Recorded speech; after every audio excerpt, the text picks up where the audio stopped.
तो इतना बुरी तरह रोया करती, पैर पीटा करती, हाय मेरी तील उठा ली, मेरा सूट उठा लिया। जब उससे पूछा करते थे कहाँ से उठा लिया, कि ये 40 थे, आज इसमें 2 घट गए वो टुकड़े। और जब वो बेटी युवा हो जाती है, उसका विवाह होता है, तो फिर उसको पता चलता है, जब युवा हो जाती है उसको ओरिजिनल सूट का पता लगता है, ओरिजिनल दुल्हा और दुल्हन का पता लग जाता है। तो फिर उसको कहे कि ले आजा खेल ले, इनके साथ वो कभी नहीं खेल सकती। तो पुण्यात्माओं, आज जो आप यहाँ की संपत्ति, कोठी, कार, बंगला बनाने में अपना जीवन नाश कर रहे हो, ये गुड़िया वाला खेल खेल रहे हो। और जिस समय आपकी ये मैच्योर हो जाएगी, आपकी बुद्धि, आपके विचार परमात्मा के अध्यात्म ज्ञान से, फिर आपको कोई कहेगा ना ये कोठी बना ले, बंगला बना ले, आज एक प्लाट दिवाऊं, होगा बस भाई अब तो सतलोक में प्लाट खरीद देंगे, यहाँ तो बतेरे खरीद लिए। कहते कोट जन्म तन भर मत होगे, कुछ ना हाथ लगा रे, कुकर सुकर खरबया बोरे, कौआ हंस बुगारे। कोटि जन्म तू राजा की, ना मिटी न मन की आशा, भिक्षुक होकर दर दर घूम्या, मिला न निर्गुण रासा। इंद्र कुबेर ईश की पदवी, ब्रह्मा वरुण धर्मराया, विष्णुनाथ केलपुर को जाके फिर भी वापस आया। असंग जन्म तन मरता होगे, जीवित क्यों न मरे, 12 मद महल मुठ बोरे, बहुर न दे धरे। दोजक बहिष्ट सभी ते देखे, राजपाट के रसिया, 3 लोक से तिरपत नाही, ये मन भोगी खसिया। सतगुरु मिले तो इच्छा मेटे, पद मिल पदे समाना, चल हंसा उस लोक पुठाऊं, जो आदि अमर अस्थाना। 4 मुक्ति जहाँ चंपी करती, माया होरी दासी, दास गरीब अभय पद पर से, वो मिले राम अविनाशी। जिन महापुरुषों को परमात्मा मिले और स्वयं परमात्मा ने आके हमें जो यथार्थ ज्ञान बताया, वो हम तक पहुंचा नहीं, जिस कारण से हम भक्ति करके भी निष्फल रहे और 100 कष्ट हम भोगते रहे और साधनाएं भी करते रहे, क्योंकि हम साधना उन असमर्थ भगवानों की करते रहे जो हमारे भाग्य को परिवर्तन नहीं कर सकते थे। तुम कौन राम का जपते जापम, तात कटे ना तीनों तापम, समर्थ का शरणाग हो, रंग होरी हो, कबू न हो एकाज राम, रंग होरी हो।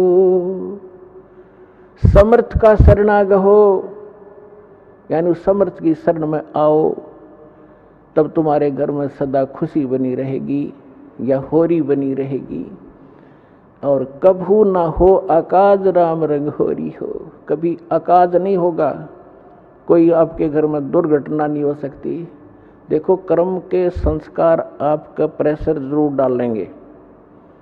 जैसे आपने भक्तों के अनुभव सुने, कैसे कैसे जुल्म ढाने चाहे काल संस्कार ने, और परमात्मा ने हट एक तरफ 2 सेकंड में टाल दिए सारे। तो जब तक आप परमात्मा की मर्यादा में रहोगे, कबीर भगवान की में, आपको पूरा साथ देगा। यदि आपने मर्यादा भंग कर दी, आपने कोई परमात्मा का नियम तो भंग कर दिया, तो उस समय काल का दाव लग सकता आपके ऊपर। और अन्य भक्त ये सोच रहे होंगे कि ये दीक्षित था, इसके साथ ऐसी घटना क्यों घट गई। तो पुण्यात्माओं, इसके साथ साथ आपको बहुत सावधान किया जाता है कि देखो, कुछ भक्त ऐसे होते हैं, दीक्षा ले रखी है, मर्यादा भी तोड़ रखी है, फिर भी सुखी महसूस होते हैं। अभी उसका कोई भाग्य का ऐसा दुष्कर्म नहीं है जो उसको चोट मारने वाला है। और एक ऐसा भक्त है, दीक्षा ले ली है और नाम तोड़ दिया है, खंड हो गया है, तो उधर से संस्कार ऐसा कमजोर आ गया कि उसकी मृत्यु होनी है, वो मृत्यु होगी। और दीक्षित भी था लेकिन दीक्षा नहीं थी, क्योंकि नाम खंड हो गया। पावर काम तब तक करेगी बिजली आपके घर पर जब तक आपका कनेक्शन जुड़ा रहेगा।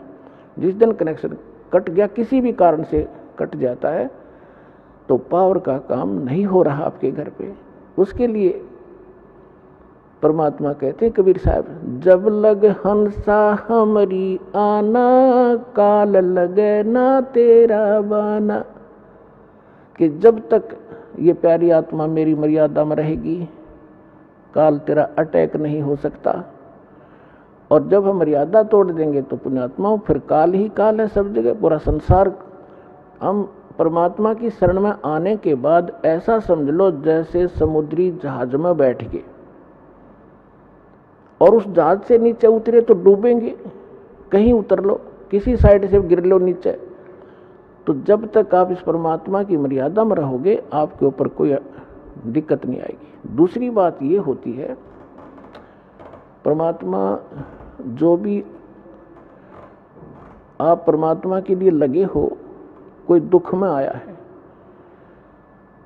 यहां दुख तो आपको फ्री ऑफ कॉस्ट यानी रूंगे में आपको लाभ दिया जाएगा। ये हमारा यहाँ का मेन उद्देश्य नहीं है कि आपको ये सुख दें, लड़का दें, लड़की दें, कोठी दें, बंगले, और कोई कष्ट संकट है, कोई 3 ताप से पीड़ित हो है। केवल इसी उद्देश्य को लेकर हमने ये यूनिवर्सिटी नहीं खोल रखी, ये हॉस्पिटल नहीं खोल रखा।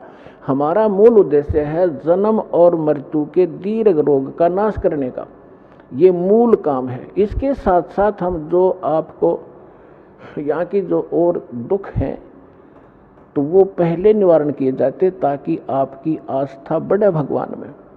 और उसके बिना आप भगवान को पहचान नहीं सकते। अब जैसे कोई ऐसे जादू जंत्र करता था, सिद्धियां दिखाता था,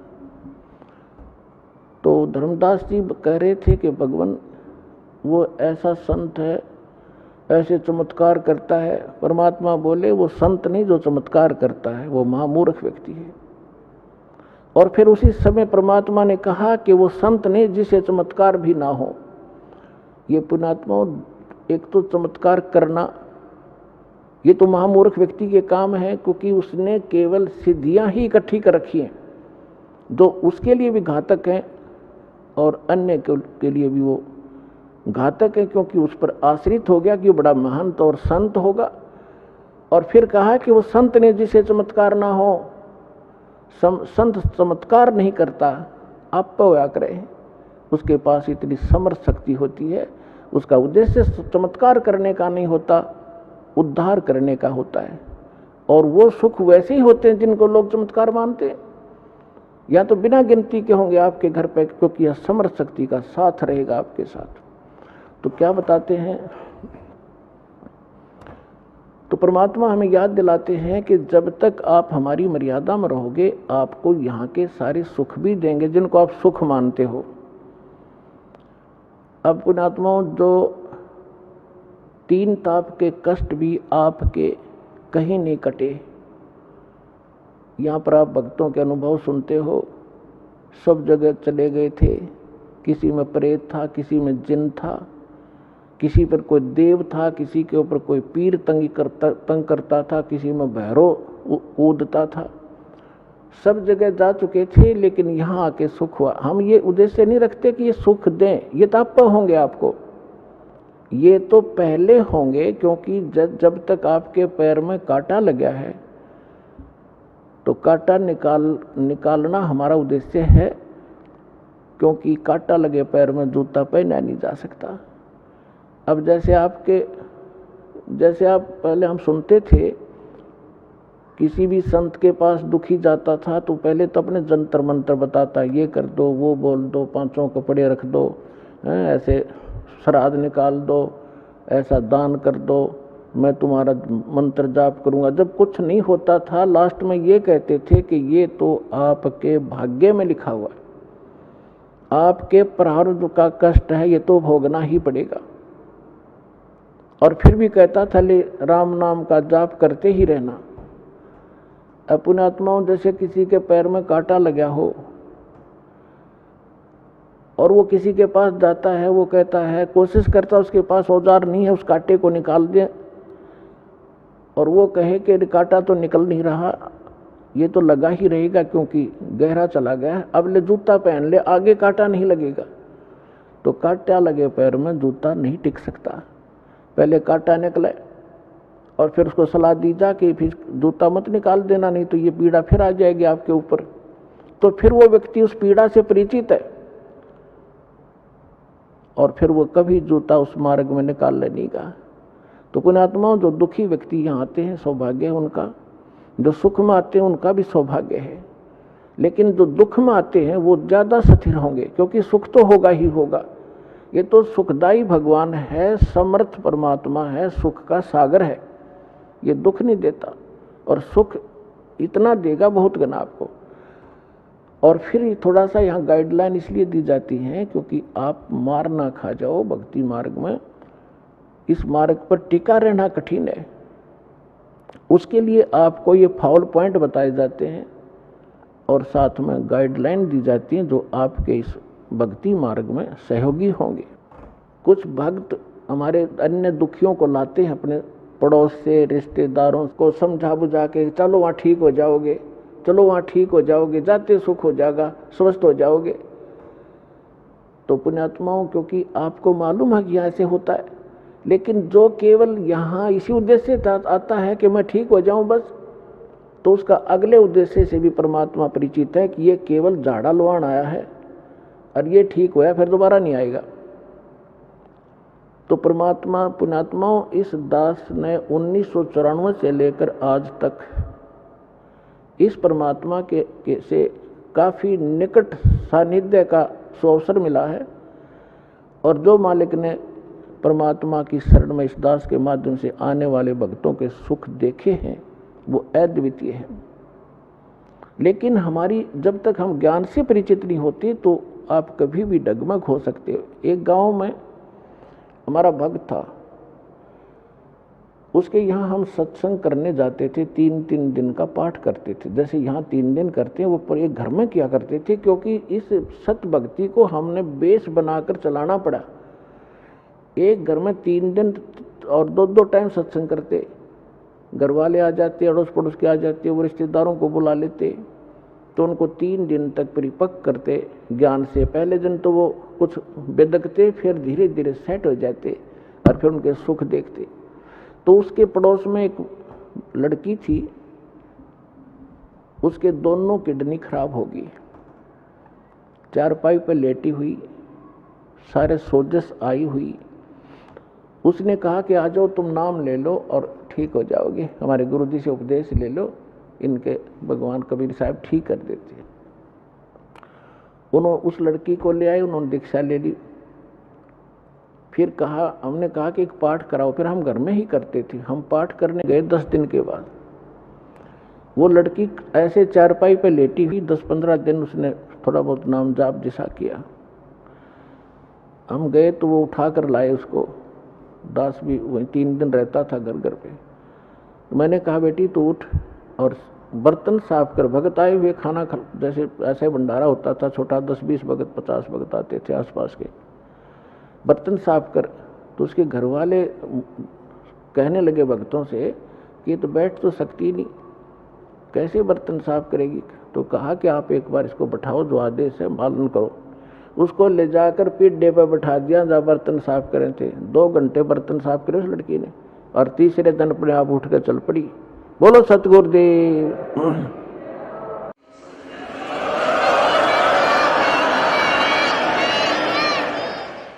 तो उसको क्या हुआ, कति स्वस्थ होगी, शादी होगी, और फिर नाम छोड़ दिया, आना बंद कर गए।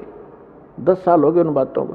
तो कहने का भाव ये है कि ये परमात्मा आपको आते भी सुख दे सकता है, लेकिन आप केवल झाड़ा लुहान की आदत पड़ रही है आपने कि एक बार ठीक हो जाओ फिर कोई जरूरत नहीं आने की। और हमारा उद्देश्य ये है कि ये तो सुख आपको मिलेगा ही मिलेगा, लेकिन हम बार बार आपको यहाँ बुला करके आप भक्ति से और ज्ञान से परिपक्व करना चाहते हैं, ताकि आपके संस्कार भक्ति वाले बढ़ें। एक कष्ट तो आपका दूर हो गया, आपके तो जीवन में 20 हो रहे हैं ऐसे ऐसे, फिर वो तोड़ देंगे दे, या आपकी बहुत बुरा हाल कर देंगे।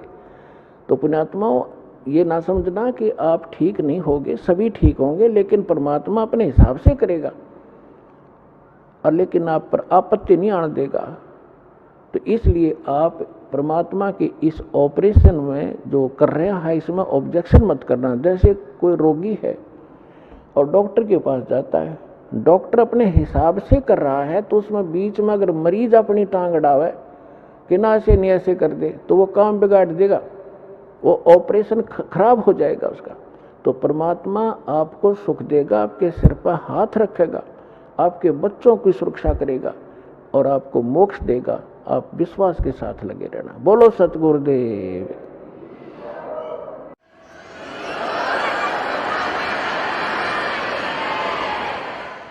धीरे धीरे रे मना, धीरे सब कुछ हो, माली सींचे सो घड़ा, ऋतु आए फल हो। अभी तक तो आपने बबूल बो रखी थी, सब ने गलत साधना शास्त्र विधि कर मनमानी साधना करते थे। अब आपने ये आम का बीज प्राप्त हुआ है, अब आपने बीजा है, इसकी सिंचाई करो। इस सत्य नाम की, इस मंत्र की जो भी ये प्रोसेस है पूरा, ये सारा आपके इस जीवन में भी लाभदायक है और मोक्ष भी देगा। तो जैसे आम के पौधे को कोई बीजता है और उसकी सिंचाई शुरू करता है, कहते माली उसके अंदर सैकड़ों घड़े जल के डालता रहता है जब तक वो बड़ा नहीं होता, और जब वो बड़ा हो जाता है, पेड़ बन जाता है, फिर देखना उसके फल कैसे लदपद हो जाएंगे। आप भी खाओगे, अड़ोसी पड़ोसी भी तोड़ ले जाएंगे, अचार बनाओगे और पका के खाओगे, और फिर भी समाप्त नहीं होंगे। तो ये आम का यानी सत भक्ति रूपी पौधा आपने इब बोया है, इसमें थोड़ा समय देना भगवान को। अगले दिन फल तोड़ने की चेष्टा ना करना, लेकिन ये समर्थ है, कुछ सहयोग आपको वैसे अपने कोटे से देना शुरू कर देगा। समर्थ है ये, अपने भी कोटे से आपको राहत देगा। नहीं आपके संस्कार अच्छे नहीं थे, अच्छे होते तो आप यहाँ दुखी नहीं होते। तो आपको परमात्मा पहले अपने कोटे से राहत देना शुरू करेगा, फिर आपकी भक्ति रूपी पौधे को पेड़ बनाने के लिए ये साधन बताए जाते हैं। दान करो, 5 यज्ञ करो, यहाँ आओ। यहाँ आपको किस लिए बुलाया जाता है? आप देखते हो आपको यहाँ एक मेहमान की तरह रखा जाता है।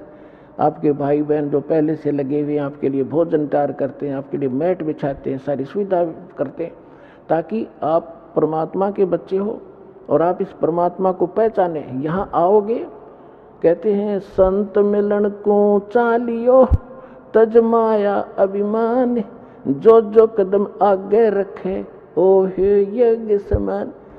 कोई कहीं से भी आता है और वहाँ से चलने से पहले आप 100 प्रकार की व्यवस्था करते हो, 2-3 दिन पहले एडजस्टमेंट करना शुरू करते हो, तो वहीं से आपकी लगन और आपकी आस्था भगवान में के गुड अकाउंट में लिखी जाना शुरू हो जाती है। और फिर यहाँ आते हो, एक ये करने में लाखों रुपए लगा करते थे वो राजा लोग, और आपको क्या बताया है कि संत मिलन को चालियो। इस विश्व में पुण्यात्मा संत नहीं कोई, इस दास के अतिरिक्त। अभिमान ना समझना, ये मालिक का कुत्ता है और उसने ये संत बना दिया। और संत में वो गुण होते हैं जो भगवान ने बता रखे हैं। संत मिलन को चालियो, तज माया अभिमान, और जो जो कदम आगे रखे ओ हे यज्ञ समान। कोई कितनी ऊंची पोस्ट हो और कितना समृद्ध हो धन से, जिस प्रकार आदमी बच्चा रोगी डॉक्टर के पास जाता है, उसको पता लग जाता है तेरे दीर्घ रोग है, असाध्य रोग है, तो वो जाते ही डॉक्टर जो भी उसको आदेश देता है, इंजेक्शन लाऊंगा लगा दो जी, जांच कराओ वहाँ जाओ, अच्छा जी, लेट जाओ, लेट गया जी, कपड़े उतार दो, चेक करूंगा, लो जी। तो कोई अभिमान नहीं रखता, चाहे कितना बड़ा पद हुआ, उसको उसमें पद दिखाई नहीं देता, उसने अपनी जान दिखाई देती है। तो यहाँ जब आप इस परमात्मा के लिए चलो, एक बालक बन के, एक अधीन, एक रोगी समझ के, वैसे तो आपको ज्ञान हो जाएगा धीरे धीरे जीव की औकात क्या है। अब फुला फिरा बकवाद करे, 2 मिनट में पैरालिसिस हो जावे, बांगा मुंह हो जा, मुंह मक्खी निकले और बड़े इसके अंदर, मुंह बंद भी नहीं कर सकता। तो जीव की औकात का यहाँ पता लगता है इस ज्ञान से, हम क्या हैं, कितना सामर्थ्य है। हम समर्थ की भक्ति करके वहाँ चले जाएंगे जहाँ कोई कष्ट नहीं होता, तो यहाँ कहते हैं संत मिलन को चालियो तजमाया अभिमान, और जो जो कदम आगे रखे ओ हे यज्ञ समान। और फिर उस आधार उस भाव से जब आप यहाँ आओगे दर्शनार्थ, तो जितने भी कदम वहाँ से लेकर यहाँ तक आपके बने, प्रत्येक आपकी एक यज्ञ के तुल्य पुण्यदायक होगा आपको। और फिर यहाँ पर 5 यज्ञ करवाई जाती हैं। प्रथम एक यज्ञ है धर्म की, आपका जो पैसा दान आता है, यहाँ भंडारे खुले चलते हैं, कहीं शेड लगाया जाता है, पंखे लाए जाते हैं, आपके लिए सारी व्यवस्था होती है। तो जैसा कि आप पुराणों में पढ़ा करते थे, शिव पुराण विष्णु पुराण में आपको बताया है कि श्राद्धों के विषय में एक जानकारी दी है कि यदि कोई योगी को भोजन करा दिया जाए, योगी ये नहीं होता जो पेट का पानी लाकर दिखा दो ऊपर न पैर करके खड़े हो जाए, नहीं।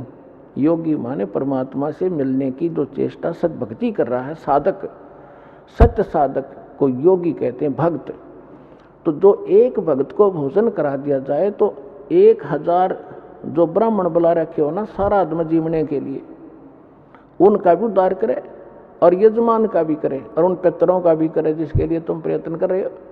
और यहाँ आप सारे योगी हो, और यहाँ जो आपके निमित्त दान होता है, फिर आपको भोजन भंडारा होता है, तो इससे आपका भी उद्धार, आपके पितरों तक का भी उद्धार हो जाएगा। तो आपके द्वारा जो दिया गया दान है आपको यहाँ सफल करेगा। जैसे परमात्मा हर प्रत्येक ग्रंथ बताता है कि कुपात्र को किया हुआ दान व्यर्थ होता है और सुपात्र को दिया हुआ दान सफल होता है। फिर परमात्मा साथ साथ बताते हैं, एक यज्ञ है धर्म की, दूसरी यज्ञ है ध्यान, और तीसरी यज्ञ हवन की, चौथी यज्ञ प्रणाम, और 5वीं यज्ञ है ज्ञान की। तो यहाँ 5 यज्ञ करवाए जाते हैं आपको। आप प्रणाम यज्ञ है, जैसे आप दंडोत प्रणाम करते हैं, लेकिन हृदय से करे, देखा देखी करी हुई उस प्रणाम का पुण्य नहीं मिलेगा। जैसे परमात्मा की वाणी में लिखा है, जय गोपाल दंडवत करो, बावें पैरों पड़ प्रणाम, पर दुआ करो दिल पाक से, असल सलाम। पाक दिल से सच्ची श्रद्धा से प्रणाम करो, नम्रता से। देखो प्रणाम का उद्देश्य क्या है, आपको विनम्र बनाने के लिए कि इंसान में अभिमान ना रहे, और जब तक अभिमान रहेगा भगवान प्रसन्न नहीं हो सकता। और जैसे रावण ने जो साधना भक्ति की, पुण्यात्माओं आप तो लाख जन्म नहीं कर सकते, इतनी कुर्बानी यहाँ से काट कर चढ़ा दिया, लेकिन एक त्रुटि रही, उसने अभिमान नहीं गया, और वो अभिमान उसको खा गया, लेकर डूब गया। कुल का नाश कराया, अपना नाश कराया, भक्ति नाश करा लिया। तो सबसे पहले अपने भगत के अंदर आधीनी होनी चाहिए। एक प्रमाण बताया है परमात्मा ने, एक उदाहरण दिया है। एक अजाजिल नाम का भक्त था, साधक था। अब जैसा हमने गुरु मिलते हैं, हम उन गुरुओं को कंप्लीट मान के, संपूर्ण मान के उसके आदेश का पालन कर लेते हैं। जीव की तो इतना ही काम होता है श्रद्धालु का। अब इन्होंने क्या कर रखा है कि राम नाम की गाड़ी की बिरान में टिक रखी है। किसी ने एक पहिया ले रखा है व्हील, उसको घुमा रखा, जाइए राम नाम की गाड़ी, तुम भी दिखाओ इसको। किसी ने एक स्टीयरिंग ले रखा, किया राम नाम की गाड़ी है। अब जैसे कोई हवन करते फिरते हैं, कहते हैं यह भक्ति है। कोई सुबह शाम के नित्य नियम कर लेते हैं, छोटे मोटे गीता का, कोई वेदों का, कोई कहते यही भक्ति है।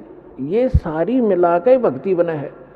तो उसको एक पहिया दे रखा था, उसके गुरु ने कि बेटा प्रणाम करा कर, और प्रणाम करने से तेरा स्वर्ग में वास हो जाए। क्योंकि ये जो यज्ञ हैं, जब तक हमें सत्साधना न मिलती है, स्वर्ग तक की साधना है। लेकिन हम इन यज्ञों को स्वर्ग के लिए नहीं, अपने मोक्ष के लिए प्रयोग करेंगे।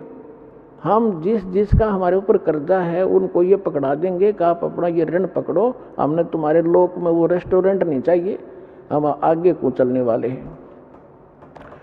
उस अजाजिल ने अपने जीवन काल में, पहले लाखों वर्षों की आयु होती थी, 1 अरब प्रणाम की, दंडवत प्रणाम लेट लेट के। और जब वो ऊपर गया, विष्णु जी को इष्ट मानता था, विष्णु जी के लोक में गया।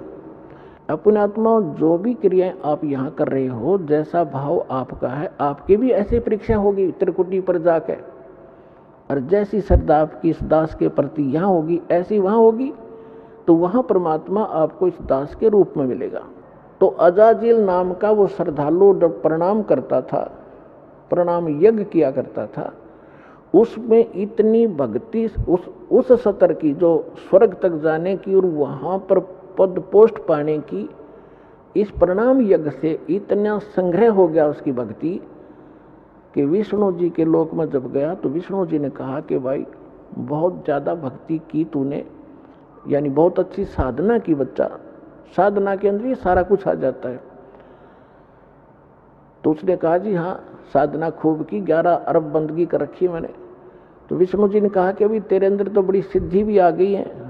अच्छा जी कहाँ, एक बच्चा बना दे, एक लड़का उत्पन्न कर। तो उसने कहा जी कैसे करूं, मुझे तो पता नहीं। तो भगवान ने कहा विष्णु जी ने कि ये कह दे कि नर भव। उसने ऐसे कह दिया नर भव, एक जवान लड़का सामने खड़ा हो गया। तो भगवान विष्णु ने कहा कि ये तेरे वचन से उत्पन्न है और ये तेरा पुत्र हो गया, वचन का पुत्र हो गया। बोला अच्छा ठीक है, और खुश हो गया कि देख मेरे में कितनी शक्ति होगी। जैसे हम सुना करते थे कि वाल्मीकि जी ने जब सीता गर्भवती थी, सीता जी, और वो निकाल दी थी भगवान रामचंद्र जी ने, वाल्मीकि जी के आश्रम में गई थी, और वाल्मीकि जी उसके एक लड़का उत्पन्न हुआ था, लव, उसका नाम रख दिया। फिर काफ़ी लंबी कहानी तो आपने सब ने पता है। फिर वाल्मीकि जी ने एक लड़का कुश से बना दिया था अपने वचन से। आज के युग में तो ये लोग मानने को तैयार नहीं, क्योंकि साइंस खा गई इनके बुद्धि ने, अध्यात्म वाली बुद्धि ने, लेकिन वो सही था। अब वो जितनी बैटरी चार्ज की थी वो उतना थोड़ा बहुत कर सकते हैं। तो उसे भगवान या मोक्ष, भगवान नहीं बन गए वो और मोक्ष नहीं हुआ उनका। तो वहाँ जब वो लड़का हुआ तो बड़ा खुश हुआ कि स्वर्ग में मेरा एक पुत्र हो गया, यहाँ इसके साथ रहा करूँगा। फिर भगवान विष्णु ने कहा कि अजाजिल इसको प्रणाम कर, दंडवत। अब वो तो उसका तो गेम में यही था, इसी मैच के कारण, गेम के कारण तो यू इस पद पर पहुंचा था। तो उसने बोला ना करूं इसको। क्यों भाई? भगवान बोले क्यों नहीं करे इसको प्रणाम, कि ना करूं, ये तो मेरा पुत्र है, मेरे वचन से हुआ है। अब भगवान विष्णु ने सोचा ये तो भाई फेल हो गया परीक्षा में। फिर भी उन्होंने सोचा चल थोड़ा सा इसको ग्रेस मार्ग दे देता हूँ, जब बुद्धि काम कर जाती इसकी। उस लड़के को अपने जहाँ वो खड़े थे बाउंड्री के अंदर, उससे परली साइड भेज दिया, और उसमें एक गेट था, इतना एक बाईपास रास्ता था, उसमें झुक कर जाना पड़ता था नो बाहर निकलने के लिए। वो लड़का तो परली साइड निकल के खड़ा हो गया। अब भगवान ने सोचा इस अजाजिल को मैं इस गेट से निकाल ले चलता हूँ, और ये झुके ज्ञाना से झुक कर निकलेगा तो मैं मान लूँगा भाई चल इसका ये नाश ना होगा भक्ति का, जिसी भी इसने भक्ति की है। तो भगवान भी समेत मुकुट के झुक के निकल के, उसका सामने लड़का खड़ा था। अजाजिल से कहा कि आजा अजाजिल, तुझे स्वर्ग की सैर करा के लाता हूँ। तो अजाजिल बोला मैं सब जानता हूँ, तू छलिया है, तो मेरी फिर मजाक करेगा कि देखा ना मैं झुक के निकलूंगा तो परिणाम हो जाएगा मेरा लड़के को, और तो आप जो है ना मेरे साथ धोखा करना चाहते हैं, मैं ऐसा अनजान नहीं हूँ, बिल्कुल नहीं करूँगा, नहीं आऊँगा। तो परमात्मा बोले जा भूतनी के निकल यहाँ से। वो वहाँ से पटक दिया ठाक है, और सारी वह भक्ति कैंसिल कर दी। कहते हैं बेअदबी भावनी साहिब के ताही अजाजिल की बंदगी पलमा ही भाई। जब प्रणाम कर रहा है और जिस उद्देश्य को लेकर करा, फिर वो अकड़नियों की नो खाक तो ने वो साधना की, क्या रिहर्सल किया। तो पुण्यात्माओं ये जो रिहर्सल आपसे कराई जाती है, कहते हैं जय गोपाल दंडवत कर और पैरा पड़ प्रणाम, दुआ करो दिल पाक से, असला असली इस्लाम। तो इस प्रकार आपको यहाँ जो रिहर्सल कराई जाती है, जो ज्ञान दिया जाता है, ये आपके इस भक्ति रूपी सफर में कदम कदम पर आपका काम आओगा। और ये प्लस और माइनस, ये फॉल पॉइंट आपको बताए जाते हैं ताकि आप इस भक्ति को नाश ना कर लो। कहते जैसे माता गर्भ को, जैसे माता गर्भ को रखे यत्न बनाए, ठेस लगे ते छन होवे तेरी ऐसे भक्ति जावे। आए है जैसे किसी बहन को गर्भ रहा हो, वो कितनी सावधानी बरतती है उस अपने लाल को, लड़के या लड़की को परिपक्व करने के लिए। जब करवट लेती है रात ने, एकदम बिदक के उठे कि जो मेरे बच्चे का दाब ना लगी हो, ऊंचे नीचे पर चलती है तब कहीं पैर ऊंचे नीचे पर ना टिक जावे, कोई ऐसा खाना ना खा लूं जिससे मेरी गर्भपात हो जावे। तो इस प्रकार परमात्मा कहते हैं जैसे माता गर्भ को राखे यतन बना और ठेस लगे तो छन्न हो तेरी ऐसे भक्ति जा। तो पुण्यात्मा इस भक्ति के साथ साथ सावधानी और मर्यादा अति आवश्यक है, तब आपको सफलता मिलेगी। तो सौभाग्य आपका, आपको सतलोक आश्रम बरवाला माने का शुभ अवसर प्राप्त हुआ और वो अनमोल ज्ञान और अनमोल साधना मिली जिसके लिए देवता भी तरस रहे हैं। धन्य आपके माता पिता जिनसे जन्म हुआ। बोलो सतगुरुदेव।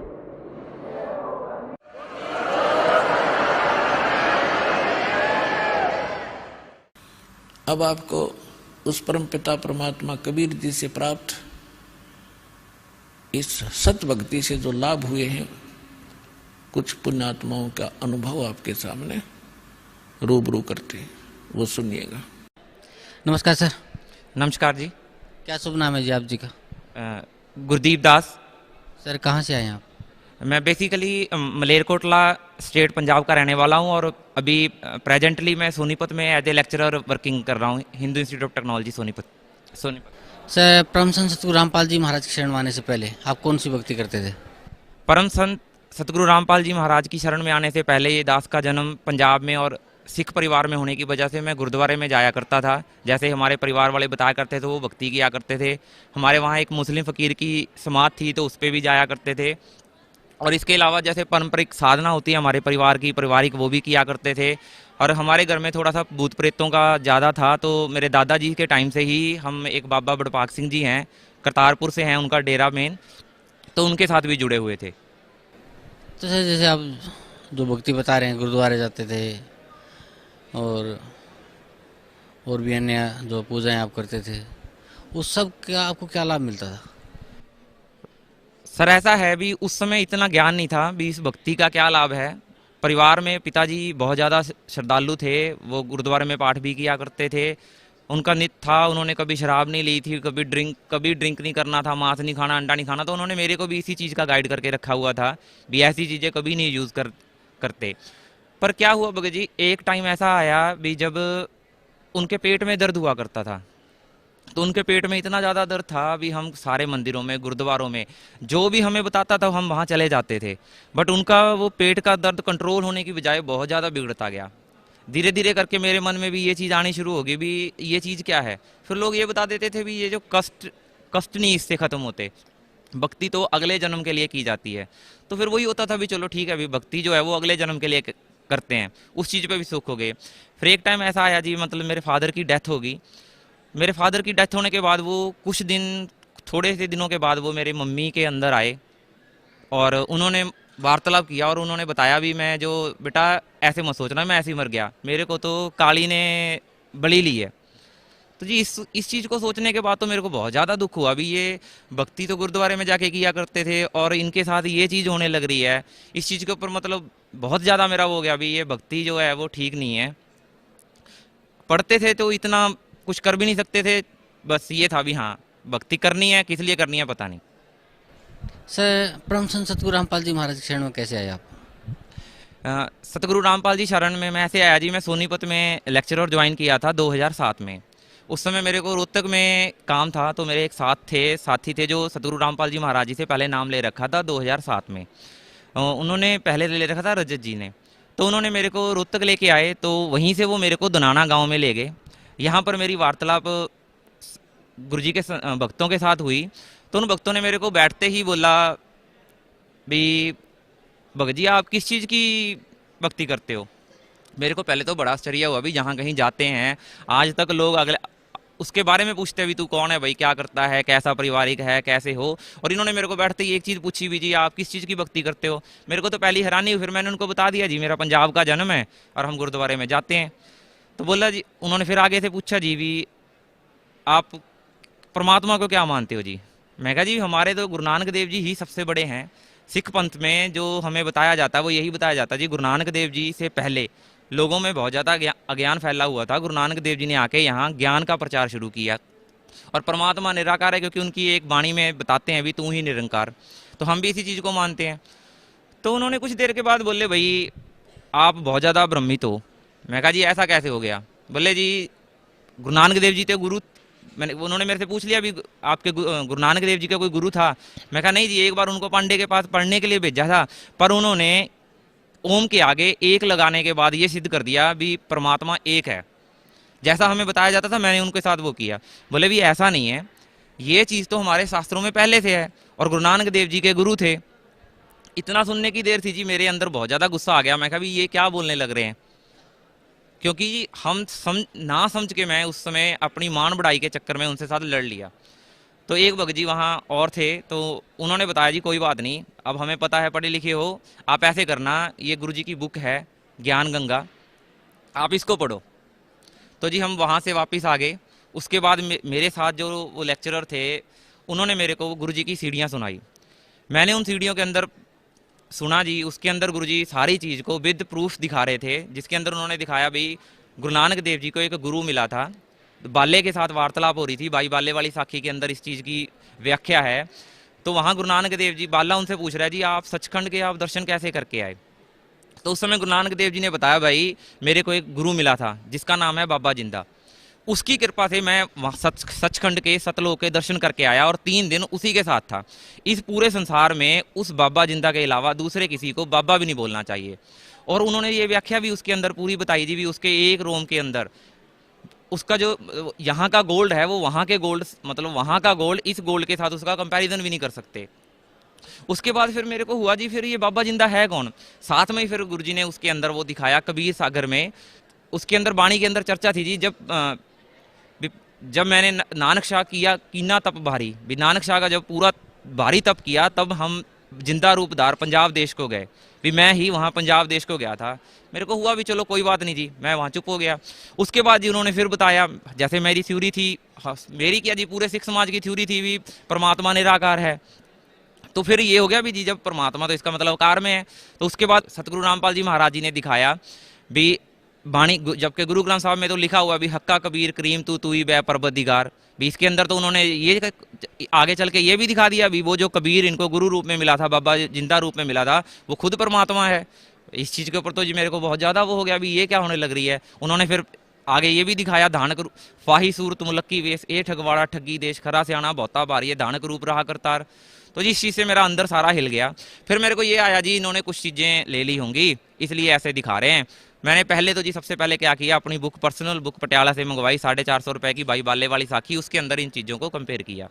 फिर भी दिल की तसल्ली नहीं हुई तो मैंने कईयों के साथ वार्तालाप करी। तो उन्होंने मेरे ब्रदर ने, बड़े ब्रदर हैं, तो उन्होंने मेरे को बताया भाई ये कबीर है ना, जो कबीर का अर्थ बड़ा होता है, शायद ये इसी वजह से कबीर साहब नानक जी ने वहाँ परमात्मा को बड़ा कहा है। तो जी उसके बाद परमात्मा ने वहाँ भी संशय खत्म कर दी जी। उसके बाद परमात्मा ने वहाँ भी ये दिखा दिया। तो नानक जी हुक्मदीन के साथ वार्तालाप करते समय बताते हैं जिन आदम सिरजिया ओ आलम बड़ा कबीर। तो मेरे को जी बहुत खुशी हुई भी, कमाल हो गया भाई, यहाँ तो कबीर के आगे अगर बड़ा लग गया तो बड़ा लगने के बाद अब दोबारा तो बड़ा कह नहीं सकते। तो मेरे को तसल्ली होगी भी ये नहीं, जो हमें बताया जा रहा है वो गलत है। उसी सीढ़ी के अंदर फिर आगे चल के जी गुरुजी ने सतलोक के अंदर नानक जी का वो दिखाया जी। कहते भी जब उन्होंने दर्शन किए थे तो ये बाणी वहाँ की है। अब गुरु नानक देव जी के साथ दो दिक्कत, जो ये बाणी हमें मिल रही है जी गुरु नानक देव जी, उसके अंदर 2 दिक्कत चल रही हैं। पहली चीज़ क्या जी, एक बाणी वो है जो गुरु नानक देव जी की वही नदी में प्रवेश करने से पहले की है, जब तक उन्होंने सतलोक में परमात्मा कबीर साहब के दर्शन नहीं किए थे। और एक बाणी वो है जो परमात्मा के दर्शन करने के बाद की है। अब इन दोनों बाणियों में डिफरेंस है और उस चीज़ का डिफरेंस बताने वाला कोई नहीं था। उन्हीं गुरु ग्रंथ साहब के अंदर बाणी है जी, बागे कपड़ बोले बैन, लंबा तेरा नक काले तेरे नैन, कदे देखा साहिब बैन। इसके अंदर पूरी व्याख्या आ रही है जी। उसका लंबा नाक है, काले उसके नैन है, सफ़ेद वो कपड़े पहनता है और मीठा बोलता है, सबके साथ वार्तालाप करता है। ऐसी एक वाणी है जी, जैसे हम कहते हैं जी परमात्मा कण कण में समाया हुआ है। उसके अंदर नानक जी अपनी वाणी में कह रहे हैं जी, नीच जात परदेसी मेरा खिनावे छिन जावे रे, ताकी संगत नानक रहंदा मुड्ढा कि में पावे रे। उसके अंदर ये चीज़ क्लियर होती है जी, परमात्मा किसी और जगह रहता है और वहाँ से तीव्र गति करके यहाँ आता है और अपने दृढ़ भक्तों को मिलके नाम उपदेश करता है।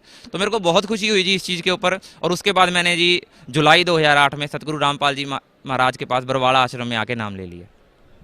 सर, परम संत सतगुरु रामपाल जी महाराज ने जो भक्ति आपको दी है, उस भक्ति से आपको क्या लाभ मिला? सर, सबसे पहला तो लाभ ये था जी, परमात्मा की वाणी है जी, मानुष जन्म दुर्लभ है, ये मिले ना बारंबार। इस भक्ति से सबसे पहले क्या था जी, हम अपने जीवन को नर्क बना रहे थे, क्योंकि कॉलेज लाइफ थी, उसके बाद नौकरी मिल गई, तो यही हुआ करता था जी, खा लो पी लो बस खत्म, सोड़ो रात को, बस यही भक्ति है और यही सारा कुछ है। तो जी ये मानुष जन्म खराब हो रहा था, जिसका परमात्मा ने मूल बता रहा है जी, श्वास जो खाली जाता है वो 3 लोक का मोल। परमात्मा तो ये बता रहे हैं जी, जो हमारा एक सांस भी खाली जा रहा है वो 3 लोक का मोल है। और हम इस अज्ञानियों की वजह से हम अपना सारे का सारा जीवन खराब कर रहे थे। इसके बाद जी जैसे ही मैंने जुलाई 2008 में नाम लिया, मैंने सैटरडे को कॉलेज ख़त्म होने के बाद यहाँ आया था, शाम को मैंने नाम लिया। पहुँचने के बाद मैंने संडे मॉर्निंग टाइम में अपनी मदर को फ़ोन किया, जो 150 किलोमीटर दूर मेरा गांव है जी, तहसील मलेरकोटला, डिस्ट्रिक्ट संगरूर, पंजाब में। तो उन्होंने फ़ोन उठाया, तो मैंने पूछा भी क्या हाल है, तो इतनी देर में जी वो रोने लग गए। मेरे को बड़ी हैरानी हुई, भी ऐसा क्या हो गया जी, भी आप रो रहे हो? मैंने कहा भी मम्मी ऐसा क्या हुआ भी आप रो रहे हो? बोले भाई तू कहाँ है? उन्होंने मेरे को पहला क्वेश्चन ये किया जी, आप तू कहाँ है? मैं कहा जी मैं ऐसे ऐसे करके यहाँ एक आश्रम है हिसार के अंदर, मैं वहाँ आया हुआ हूँ। बोले भी मेरे को सारी रात से जितने तुम्हारे घर के पुराने पूर्वज हैं, इंक्लूडिंग योर फादर, चाचा, ये सारे के सारे मेरे को प्रेशर कर रहे हैं भी वो वहाँ क्यों चला गया, ये संत हमारा अंदर आना बंद कर रहा है। मेरे को जी बहुत तसल्ली हुई। फिर मैंने मम्मी को भी बताया, मैं कहा जी देखो आज तक हम गुरुद्वारे में, मंदिरों में और डेरा बाबा बड़भाग सिंह में सारी जगह घूम लिए थे, यहाँ 150 किलोमीटर मेरा कदम रखते ही 150 किलोमीटर दूर आपको वहाँ परमात्मा ने अपनी शक्ति से ये दिखा दिया भी मेरे अंदर इतनी शक्ति है, अभी मैं तुम्हारे घर के भी कष्ट दूर कर सकता हूँ। अगले वीक जी मैं घर गया, मेरी मम्मी मेरे साथ आए, उन्होंने भी नाम ले लिया। उसके बाद ऐसे ही क्या हुआ जी, मेरी शादी हुई। शादी के कुछ देर के बाद मेरे ब्रदर के पास भी लड़की है, उस सिस्टर के पास भी लड़की है, तो सभी के अंदर होता है जी भी एक लड़का हो जाए घर में तो ठीक है। तो मेरी माई के अंदर बहुत ज़्यादा थी इस चीज़ का, तो उन्होंने गुरुजी से प्रार्थना लगाई भी, गुरुजी भी तो प्रार्थना लगी नहीं थी जी, उससे पहले गुरुजी ने उनको बोल दिया, बोला माई क्या मांग रही है? तो उसने बताया भी ऐसे ऐसे करके जी बहू प्रेग्नेंट है। तो बोले भी कोई बात नहीं, तेरे को परमात्मा लड़का देंगे। ये गुरुजी ने जी, जबकि तीसरा मंथ था उस समय, तो परमात्मा ने उस समय पहले ही बता दिया भी तेरे घर में लड़का देंगे परमात्मा। तो उसको भी जी इन चीज़ों से विश्वास हुआ। जब वो लड़का 9वें महीने में हुआ तो उसने हमें उस दिन बताया हॉस्पिटल में भी मेरे को ये चीज़ गुरुजी ने पहले बता दी थी। ऐसे ही एक बार मम्मी बैठी थी, जब उन्होंने नाम लिया है, परमात्मा कबीर साहब उनको बिल्कुल अपने मंजे के साथ एक चेयर पे बैठे दिखाई दिए। ऐसे ही जी देखो, अब इन सारी चीज़ों के साथ साथ क्या होता है जी, हम समाज में रहते हैं और हमें पैसे की और इन सारी चीज़ों की बहुत ज़्यादा ज़रूरत पड़ती है। इस समय ऐसा माहौल चल रहा है, अभी जॉब्स कहीं नहीं है, हर जगह से एडमिशन्स कम हो रही हैं। हमारा जो कॉलेज पहले बहुत ज़्यादा बढ़िया हुआ करता था, आज उसमें भी एडमिशन्स के लिए बहुत ज़्यादा दिक्कत आ रही है। तो ऐसा माहौल चल रहा था, अभी कॉलेज से सारे ये कर रहे थे भी अभी आज निकाल देंगे, कल निकाल देंगे। तो इतना ज़्यादा मन ख़राब हो गया था जी, भी मेरे को पता जी मैंने वो 2-3 महीने कैसे काटे हैं। बैठे बैठे रोना आ जाता था जी, ये सोच के भी अगर निकाल दिए यार सारे लोग क्या कहेंगे भी आप किस चीज़ की भक्ति करते हो। तो मैं यहाँ आश्रम में आया, मैंने गुरुजी को प्रार्थना कराई। मैं कहा गुरुजी भी दिक्कत आ रही है जी। परमात्मा बोले कोई बात नहीं बेटा, कोई दिक्कत नहीं आएगी। उस समय पंजाब में जी SDO का एग्ज़ाम होने वाला था, तो मैंने परमात्मा से अरदास लगाई, मालिक मेरा SDO के एग्ज़ाम है पंजाब में, आप कृपा करो। तो मालिक ने बोला भी कोई बात नहीं बेटा, ठीक हो जाएगा तेरा। मैं घर पे आया, मेरे को विश्वास हो गया जी, गुरुजी ने बोल दिया तो हो जाएगा। मेरी भक्तमती जब भी बात होती थी तो ये कहती भी पढ़ ले, क्योंकि क्या होता था जी शनिवार को छुट्टी होती थी और हम आश्रम में आ जाते हैं, तो इसने कहना जी आप पढ़ लो। मैं कहा भाई अब परमात्मा ही करेंगे जो करेंगे, हम कौन करने वाले हैं। वो एग्ज़ाम हुआ जी, उस एग्ज़ाम मतलब मैं इसको हंसा करता था उस समय, क्योंकि विश्वास था जी परमात्मा के ऊपर। पर मैं इसको हंसी में कहा करता था जी, गुरुजी इधर उधर बैठ के काम करवा देंगे मेरा सारे का सारा। मैं इसको कहा करता था भाई कुछ मेरे को आगे से बता देंगे, कुछ इधर बैठ के बता देंगे कि मेरे को दिखेंगे और किसी को दिखेंगे नहीं। और वही चीज़ हुई जी। उस पेपर में मैं बैठा, मेरे को पीछे से आगे से बोल बोल के क्वेश्चंस बोले गए जी, और मैं उनका आंसर लिखा। जब रैंक आया जी मेरा पूरे पंजाब में से 4th रैंक आया था, जबकि यही टेस्ट मैं उससे पहले 3 बार भी दे चुका था, और पढ़ने के बावजूद भी कुछ नहीं हुआ था। और अब जब से मैं गुरुजी के साथ जुड़ा था तब से 3 साल से तो मैं बस एक ही काम किया करता था, भी आश्रम में आ जाओ, संडे को वापस चले जाओ, तो पढ़ने का टाइम ही नहीं होता था जी। सर जैसे अभी आप बता रहे थे कि पहले आप गुरुद्वारा जाते थे, फिर और भी उपासनाएं करते थे, फिर किसी डेरे में भी जाते थे, और फिर आपने परम संत सतगुरु रामपाल जी महाराज से नाम उपदेश लिया। तो सर मैं ये जानना चाहूँगा कि भगत समाज के सामने आज एक बहुत बड़ा क्वेश्चन खड़ा हुआ है कि वो किस संत की शरण में जाए, कैसे भक्ति करे, किसकी भक्ति करे। तो क्या आप बता सकते हैं कि आपने संत रामपाल जी महाराज को ही क्यों चुना? ऐसा है जी, ये एक बहुत ज़्यादा बड़ा गुलझदार क्वेश्चन है, पर परमात्मा सतगुरु रामपाल जी महाराज ने इसका बहुत ज़्यादा सरल तरीके से आंसर दिखाया है। हमारे शास्त्रों में इस चीज़ के सारे परिमाण है जी, वो सतगुरु की पहचान कैसे हो सकती है। जैसे गीता के 16वें अध्याय के 23वें श्लोक में लिख रखा है जी, भी जो शास्त्र विधि को त्याग के मनमाना आचरण करते हैं, ना तो उनको परम सिद्धि प्राप्त होती है, ना वो परम लोक को प्राप्त करते हैं।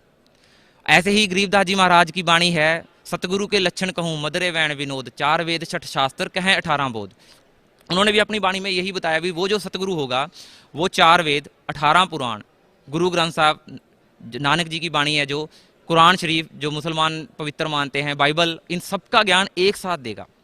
और नानक जी ने अपनी वाणी में बताया जी, सोई गुरु पूरा कहावे, 2 अक्षर का भेद बतावे, इक छुड़ावे इक लंगावे, 100 प्राणी निज घर को पावे।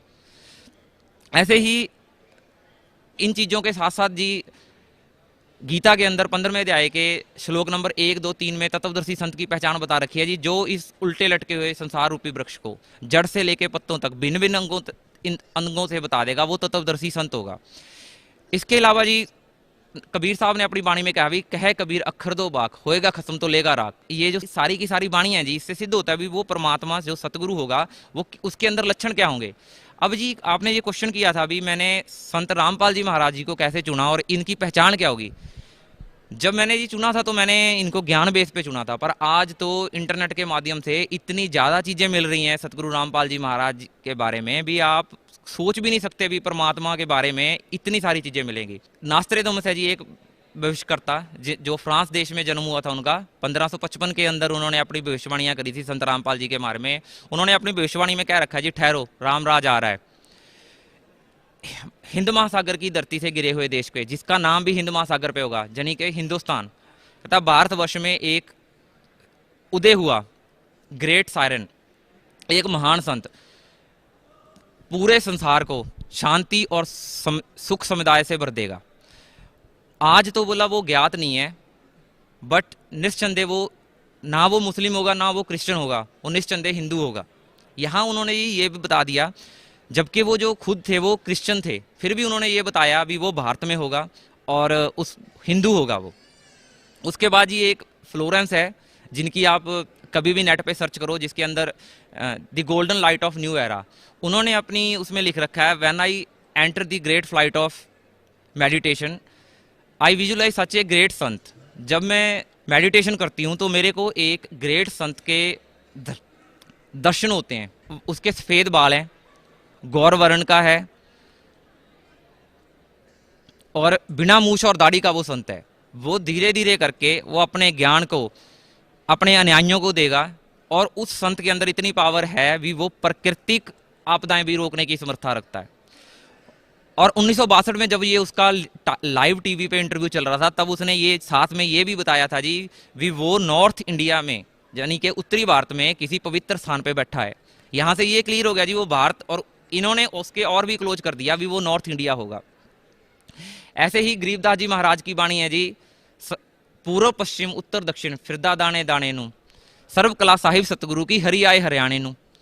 ये वाणी 1727 में गरीबदास जी का जन्म हुआ था, संवत 1774 में। उन्होंने ये उस समय लिख दिया था जबकि ये प्रांत जो क्षेत्रफल है ये हरियाणा बना नहीं था। उन्होंने उस समय बता दिया था जो हरि आएगा, हरि का मतलब है परमात्मा और दुख काटने वाला, भी वो हरियाणा में आएगा। उन्होंने बताया भी वो इंडिया होगा, उसके बाद इन्होंने बताया वो उत्तरी भारत होगा, और इन्होंने बता दिया वो हरियाणा होगा।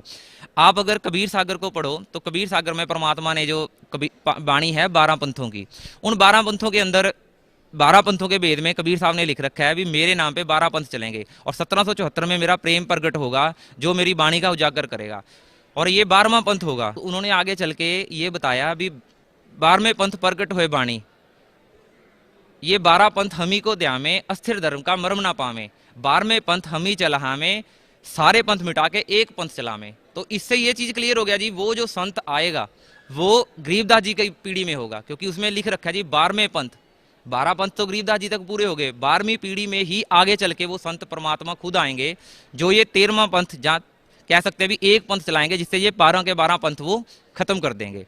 इसके अलावा जी एक जो आपको मैं पहले भी चर्चा कर चुका हूँ जी 2-3 बार भी, नानक जी की साखी है, तो उस साखी के अंदर बाले वाली साखी के अंदर वो सिख हिस्ट्री की सबसे पहली लिटरेचर है जो पंजाबी में है, वो गुरु ग्रंथ से भी पहले का है ग्रंथ। तो भाई बाले वाली साखी के अंदर प्रहलाद की पुरी में जाते हैं गुरु नानक देव जी, बाला और मर्दाना। तो वहां बाला उनसे क्वेश्चन करता है प्रहलाद जी से, बोला जी यहां तक आज तक आपकी पुरी में कौन कौन आ चुका है?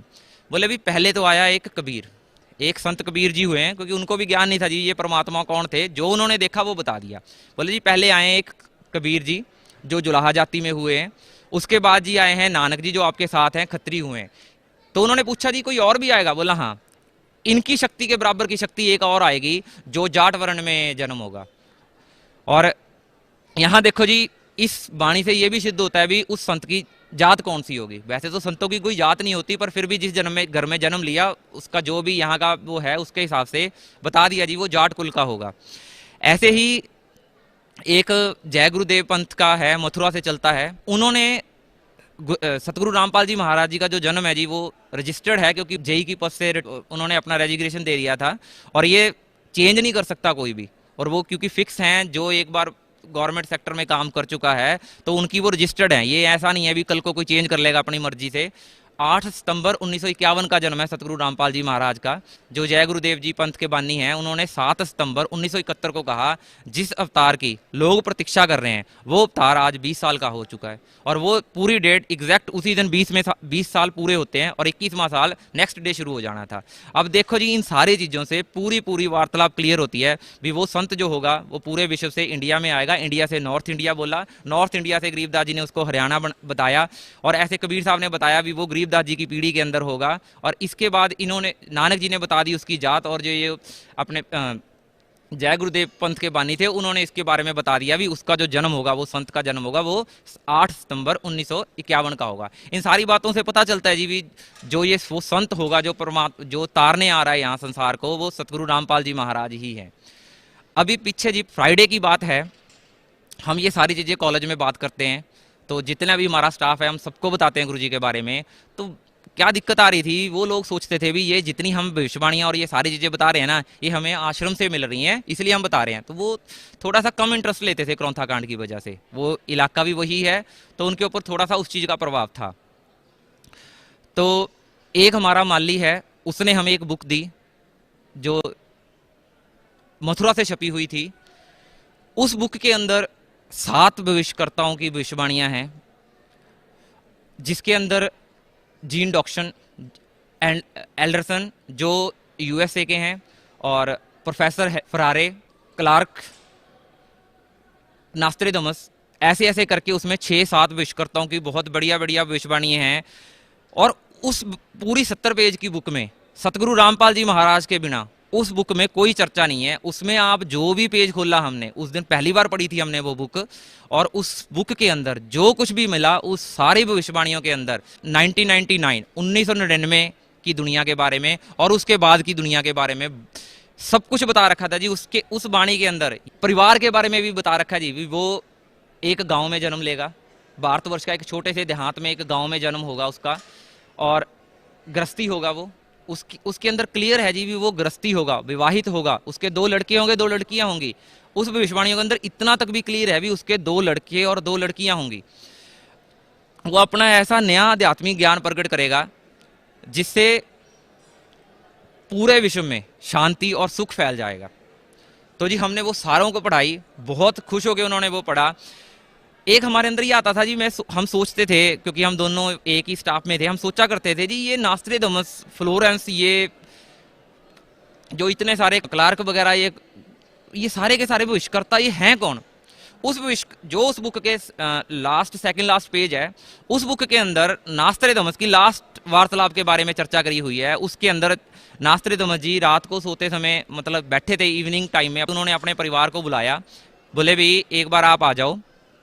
तो वो सारे के सारे उसके पास आ गए। तो उन्होंने उसको बोला भी आज मेरी लास्ट नाइट है, आज सुबह मैं इसके बाद नहीं उठूंगा। तो मैं तो उस अवतार के बारे में, उसने वहां अवतार नहीं, उसने संत नहीं लिखा, उस भाषा में उसने लिख रखा, मैं उस परमात्मा की सहायता करने के लिए आया था।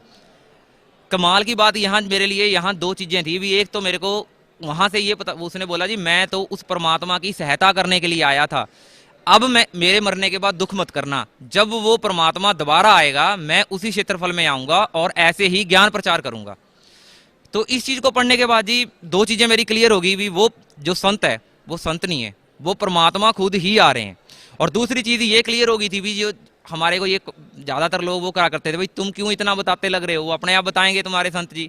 और इन भविष्यवाणियों के अंदर ये भी लिख रखा थी जी, वो छोटे छोटे अनुयायी उसके, वो सारी दुनिया में उसके ज्ञान को फैलाएंगे। ऐसे ही जी नास्ट्रेडमस ने यहाँ तक भी लिख रखा है भी, उसका ज्ञान इतना दृढ़ होगा भी, वो अपने ज्ञान से उस समय के जितने अज्ञानी होंगे सबकी खाल उतार देगा। ये सतगुरु रामपाल जी महाराज अकेले संत हैं जी दुनिया में। इनका नेट पे देख सकते हो आप, जिन्होंने, और न्यूज़पेपरों में देख सकते हो, जिन्होंने पूरे विश्व के संतों को आध्यात्मिक ज्ञान चर्चा के लिए इनवाइट किया। यहाँ तक भी उनको प्रार्थना कर दी थी जी सारा खर्चा आश्रम करेगा, ताकि भगत समाज ये फैसला कर सके कौन सा असली है कौन सा नकली है, क्योंकि दुनिया में इतने सारे संत होने लग रहे हैं और परमात्मा तो पता ही है जी कौन असली है कौन नकली है। ये शास्त्र उस चीज का और परमात्मा की वाणी सब कुछ प्रूफ कर देती है कौन असली है कौन नकली है। ये तो बस परमात्मा ये इस चीज के लिए उनको आध्यात्मिक चर्चा के लिए बुलाते हैं जी, अगर वो आ जाएं तो कम से कम जो करोड़ों लोग उनके साथ रह के अपना जीवन बर्बाद कर रहे हैं उनका भला हो जाएगा। सर जैसे आजकल ये तो आपने बहुत अच्छी बात बताई कि पूर्ण संत सतगुरु रामपाल जी महाराज इस धरा पे आए हुए हैं और भक्तों को कल्याण के लिए, उन्हें सतलोक ले जाने के लिए सतभक्ति देते हैं। लेकिन सर इस दुनिया में हजारों तो नहीं कह सकते बल्कि लाखों गुरु हैं और भगत समाज कहीं न कहीं किसी न किसी गुरु से अटैच है। और आज कल जो भगत समाज के सामने उन गुरुओं ने, अब ये तो डिफाइन आपने कर ही दिया कि परम संत सतगुरु रामपाल जी महाराज ही पूर्ण गुरु हैं, वो सच्चे गुरु हैं, वो जो भक्त समाज का कल्याण कर सकते हैं और भक्त समाज को सतभक्ति देके सचखंड ले जा सकते हैं। तो बाकी के गुरु तो ये काम कर नहीं सकते, लेकिन उन्होंने भक्त समाज के सामने एक मैं कहता हूँ कि एक अनब्रेकेबल एक दीवार खड़ी कर दी है कि गुरु नहीं बदलना चाहिए। और उन्होंने यहाँ तक भी एक डिफाइन किया कि भाई गुरु बदल लिया तो पति बदल लिया। तो सर क्या मैं आपसे जान सकता हूँ कि भाई गुरु क्यों नहीं बदलना चाहिए, और गुरु बदलना चाहिए या नहीं बदलना चाहिए, और नहीं बदलना चाहिए तो क्यों नहीं बदलना चाहिए, और बदलना चाहिए तो क्यों बदलना चाहिए? ऐसा है सर, जो ज्ञानी गुरु हैं समाज में उनको पता चल चुका भी सतगुरु रामपाल जी महाराज उनका पर्दाफाश कर रहे हैं। सबसे पहला तो उन्होंने षड्यंत्र क्या रचा, उन्होंने अपने अनुयायियों को ये फैलाना शुरू कर दिया भी आप सतगुरु रामपाल जी महाराज की कोई सीढ़ी ना सुनो, कोई बुक ना पढ़ो। पहले तो इस चीज का बहुत बड़ा प्रूफ है जी, जब एक गुरु ये कहने लग रहा भी आप कबीर साहब की बाणी ना पढ़ो, नानक जी की बाणी ना पढ़ो, तो यहां से प्रूफ हो रहा है जी वो गलत है, वो जो संत है वो गलत है। वो आपके अंदर, जैसे सीता जी को उठाया था, सीता जी को कैसे उठाया गया था जी, रावण संत रूप में गया था। ऐसे ही अगर इस समाज में पूरा गुरु है, अगर अधूरे गुरु कह दें, दूसरी टर्म में हम कह सकते हैं भी अज्ञानी गुरु ना होते तो परमात्मा को बाणी बोलने की कई बहुत सारी बाणियां हैं जी जो उन्होंने अज्ञानी गुरुओं के लिए कह रखे हैं। तो परमात्मा ने कह रखा जी असंख्य गुरु गर्क में मिल गए, इन चेलियां को कौन छुड़ावे रे। तो परमात्मा ने बता रखा जी असंख्य गुरु, वो वही गुरु होंगे जी जो